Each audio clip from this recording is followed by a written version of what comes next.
I've been using NordicTrack Commercial Series treadmills now for years across several generations of their machines. iFit is the best connected fitness software I've used, especially in this new 2.0 configuration, and the tablets on these 2025 machines are certainly best in class. However, these are expensive machines, and the last thing you want to do is buy one of these commercial series treadmills in the range and then wish you'd bought another one. So by the end of this video, you will know which commercial treadmill is the right one for you. Let's get cracking. So the first thing I want to talk about is model years. Now, since 2022, when NordicTrack switched to this Z-shaped design or Z-shaped design, depending on where you are in the world, the machines have looked fairly similar. However, as much as this looks very much like the machine I had in 2022, when they first switched to this design, this 2025 model is substantially better and a more advanced machine with a better tablet and better motor, etc. So although they may look the same year on year, they do upgrade and iterate these machines every single year. So next, I want to talk about the walking pads. So these are all 60 inches long, which is a really good length for all strides. And with some treadmills, you can't get right to the front of the walking pad. However, with the NordicTrack one, you can, because the way it encompasses me here. As you can see, there's lots of rooms here at the front of the cockpit, enabling me to get right to the front of the machine, if that's where I choose to run. And for the width of these machines for 2025, they're now 22 inches wide. If, like me, you just can't run in a completely straight line, you've got plenty of width on these treadmills to allow you to move side to side very slightly within your run without worrying about hitting the edges. For me, one of the best features of the commercial series treadmills is the Run Flex technology. I don't run outside for two reasons. One, you never see a happy jogger. Secondly, my calves and my hips and my knees just don't like it. And even if we're staying in a hotel and I use a commercial gym or a hotel gym where they've got a treadmill, I would generally walk on that rather than run because I just find them too hard. With the Run Flex technology, this has got enough support and enough spring in it to help your joints. I've never had an injury, touch wood, on a NordicTrack treadmill, ever. But it also gives you a firm enough feeling underneath for you to enjoy your run without feeling like you're on a trampoline. So the balance between cushioning and support with this Run Flex technology is excellent. Now, this has been beefed up for 2025, the actual running bed here, which does make it heavier. So previously, when you fold these up, it was a one-hand job. Now it's very much a two-hand job. But the benefit of folding them up means that it takes up a lot less footprint into your room when it's not in use. Tablets, and I'm going to POV this with my fancy new Ray-Bans. So when it comes to the tablets on these machines, they are excellent. So the 2025 model has really improved the tablet. They were good before, but it is really slick now. You can see how well that responds. Previously, they were fine up in the 2022 to 2024 tablets. You've also got apps now on iFit 2.0. So this has just been released, which is Agata Races, where you can actually race yourself or race other people or race a computer. The next thing I really like with the apps is you can have all sorts of apps. You've got Netflix, Prime Video. Actually, you can add more apps than this. So if you want to put any of these apps on here, you can do. And every time I do a review of this machine, there are actually more apps you can download. With things like Netflix and Prime Video, you will probably start a workout, either one of these connected fitness workouts where the treadmill and the speed and the incline will change depending on what's going on the screen. Or you can do a quick start workout, which is just laps. And then within that, you can overlay it with, say, Netflix or Prime Video, for instance. So within a workout here, I'm not going to actually start the workout. You've got different audio sources. So you've got Feed FM, which is the standard input for sound, and you can control the volume separately to what you would the trainer volume within the workout. However, if you're using Spotify, then that just replaces the Feed FM sound. So for instance, you can have the trainer volume working independently of your Spotify volume and just have your favorite playlist going. The next thing I want to talk about is screen size, because this is the biggest screen. This is the 2450 with a 24-inch screen. It really is exceptionally good. The one below is the 1750 with a 16-inch screen, which is also excellent. And then below that, you've got the 1250 with a 10-inch screen. So with the 16-inch screen and the 24-inch screen, as well as tilting forward and back, they also rotate like this, which means if you're doing off the tread workouts, it's a lot easier to stand here and do a strength workout or tilt it forward to do a yoga workout. On the 1250, the screen is about this size. So this is an iPad, and you can see the difference in the screen size. This is a 9.7-inch screen, so slightly smaller.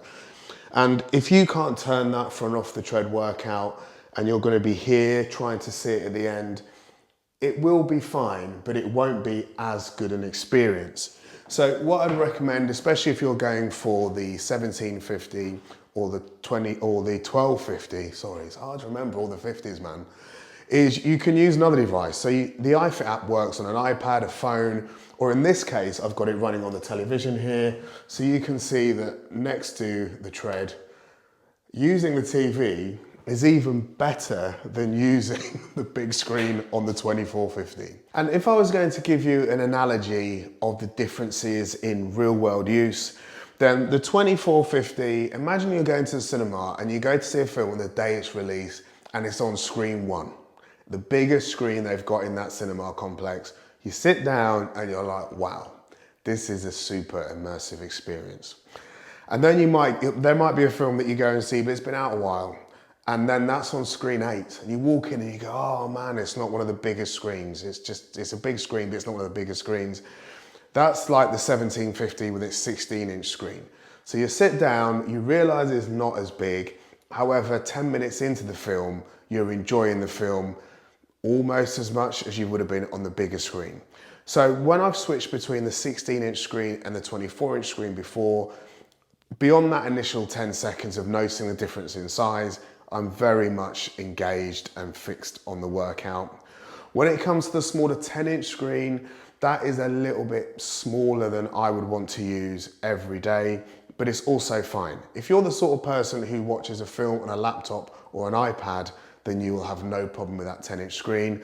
I prefer the biggest experience I can have, so I like the 16-inch and the 24-inch screens. The next thing is the difference in the motors, especially if you want to run fast, long distances, or you're a heavier user on these treadmills. Since 2022, the 2450 and the 1750 had 3.6 continuous horsepower motors. Well, the 1750 claimed to have a 3.5 CHP. This is too much information. Side by side, they felt like they were the same motor to me. However, very capable motor, a really good, strong feeling motor. For 2025, on the 1750 and the 2450, they've upped this to 4.25 CHP, which does feel like it almost didn't need to happen. The previous generation motors were excellent and they worked really, really well. So I was surprised when they actually did this. It does mean that the 2450 now has a top speed of 14 miles an hour. So this is the fastest treadmill that NordicTrack make. I don't know anyone who can run 14 miles an hour. But if you can, then this is the treadmill for you. The rest of the range is 12 miles an hour as a top speed. Now, if you look down at the 1250, that has a 3.6 CHP motor. And if you're thinking, wow, that seems underpowered compared to these, just remember that if it's the same 3.6 motor that was in the previous generations of these, it is a really excellent motor. That doesn't come with a lifetime warranty. The 4.25 motors do come with a lifetime warranty though. As you can tell, I'm a fan of these machines, and as you can see here, this is my home gym. So most of the time I'm not filming videos in here, I'm actually just working out in here. So I can only have equipment in here that I really, really like and equipment that I use every day. So that's why I enjoy NordicTrack equipment. And if you're thinking about buying the 2450 or any other commercial series treadmill or bike, for instance, I'll put a link in the description. That link will take you to the best price on NordicTrack's website, and it also helps support the channel, which is greatly appreciated. So that link will be in the description and also the pinned comment. Thank you very much. All of these machines have the same incline and decline settings, and they will go from -3, where I am now. So when you're running at -3, this does use a different, and even walking really, it does use a different set of muscles than if you're walking on the flat or uphill. Also balance as well.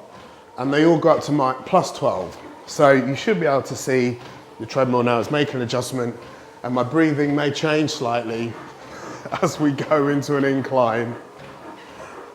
And here we are nearly, yeah, there we are, plus 12. So if you're doing hikes, for instance, plus 12 is a very different place to be than when you're on the flat. And NordicTrack do have some amazing hiking workouts on here. This feels enough for me. At this speed, I could probably go a little bit quicker. Plus 12 feels good. If you want to do some really big hiking, then the treadmill above this, the X Series treadmill, that will go to -6 decline and plus 40 incline. So you'd be touching the ceiling nearly. So which one should you buy? And this is really important because, as I've mentioned, they are expensive pieces of equipment. And if you get the wrong one and have to get out of it and then have to get into the one you really wanted, that would be even more expensive. And trust me, I know. Before I used to use NordicTrack equipment, I used to use Peloton equipment. And I set myself up with an iPad on a spin bike and thought I'd crack the code. I'd found the blueprint. After about 2 months of that, I sold all that at a loss and I bought a Peloton. Same with a Hydro. I bought a Concept 2 rowing machine. I put a TV at the end. I was a genius. But I was missing out, and ultimately I sold all that at a loss, and then I ended up getting a Hydro. So I can't stress enough the kind of buy once, cry once analogy. Get the best one that you can afford. They are all excellent, but you're not going to get a 2450 like I've got and wish you'd bought the 1750. You're not going to get a 1750 and wish you'd bought a 1250. It could be the other way around. If you're looking at that 1250 with its 10-inch screen and wish you had a 16 or 24-inch screen, is that going to be playing on the back of your mind? If no, congratulations, you're a proper adult, then get the 1250. But if you think that you may have wanted a bigger screen, then I would just go to the next one up and the best one you can afford out of the 1750 and the 2450. And you may be able to make that cost back on the membership cost. So this is connected fitness equipment, so it has a subscription. Generally, I'm not a fan of subscriptions because they try and thin things out. Because I remember when Netflix was everything, then it's Netflix plus Disney, then it's Netflix plus Disney plus Paramount plus something else. It's almost like you're having to pay more all the time to get the same. However, the subscription on this is just for this machine.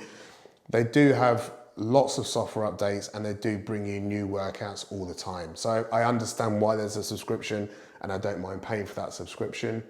However, I don't pay monthly. And this is where you might be able to save some money, or you will save some money, which may change the machine you buy. The reason I say that is last year I bought a 2-year membership after having a 1 year and a 1-year membership. This year I'll be getting a 3-year membership because I'm sold. And a 3-year membership, I looked on the website today, is $8.99 for 3 years, which is essentially just a bit more than the 2 years paying monthly. And that will bring your overall cost down of owning the machine quite a bit in some cases. So if you look at the 5-year or 3-year cost of owning that machine, the percentage difference between one machine and the next machine up might not be that much when you start factoring in the cost of subscription as well. In conclusion, I hope you found this video helpful and I hope it's helped you make your decision as to which commercial studio series you should buy. As mentioned, I'll put a link in the description, and if you use that link, that helps support the channel, so thank you very much at no cost to you. And if you want to see my full review of this treadmill, then watch this video up here because they are really, really good treadmills.